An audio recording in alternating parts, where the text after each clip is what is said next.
Um, so my name is Nicole Davis, and I wrote on the island of Caliban, which is the sequel to the Tempest. And I was thinking maybe some people would like a refresher course on what the Tempest is, or at least to have some sort of idea of where all this craziness came from. So anyways, there's a big storm, a giant storm, but it turns out it's not actually a storm, it's not a real tempest. It's a magical manifestation brought apart like a sort of like a mass hallucinogenic moment experienced by many people at the same time, brought on by Ariel, who's like sort of a tree sprite who was well, it seems like should be the main character of this whole thing, but he's not. He's secondary to this guy who is Prospero. Now, Prospero isn't actually from the island. He was forced on the island because he was kicked out of his own kingdom because he wasn't doing his job, which was being Duke. So instead of being Duke and all of his dukiness, he wanted to read books and learn how to do magic. But his brother, who was actually a politician who would probably be a better Duke, was like, I want that job and you're not doing a good job, so I'm going to banish you to an island, which ironically is a magical island, so you would think that Prospero would be happy because finally he can like do all his magic. But no, he's not. He wants to go home.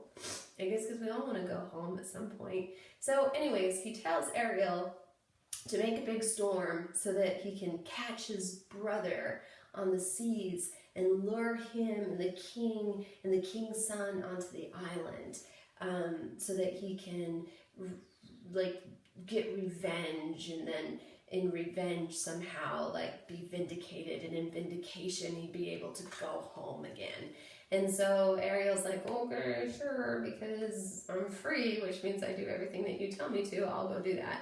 And they kind of have like this weird sort of like marital relationship, which is kind of cool, but also a little confusing in Shakespeare.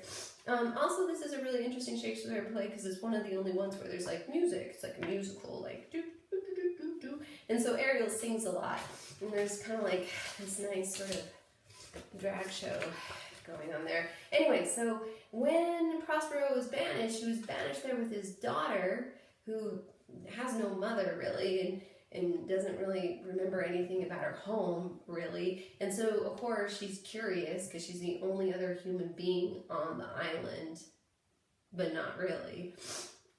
She's like, Dad, where did I come from? What is my existence? What is the meaning of life? Do I have a mom? And Prospero is like, those are difficult questions. Here, have this drink. And this drink would be spiked with something kind of like a Mickey, which is as disturbing as it sounds like. And so every time she asks questions, she just passes out asleep. So anyways, the storm comes, and it brings, of course, the king and the duke, but also the prince, which, of course, like is this great fairy tale story. And so Prospero, of course, is thinking, ha ha ha, the prince is here, and I'll marry him off to my Mickey daughter, and then we'll all go home together. And they do. They all go home together. And who knows what, I think Ariel goes with him too. But in the process of that, they leave behind a very special person, which is Caliban. Now, Caliban is also Prospero's son, unclaimed son, who did all the work. So what happens to Caliban? And that's what I wanted to find out on the island of Caliban.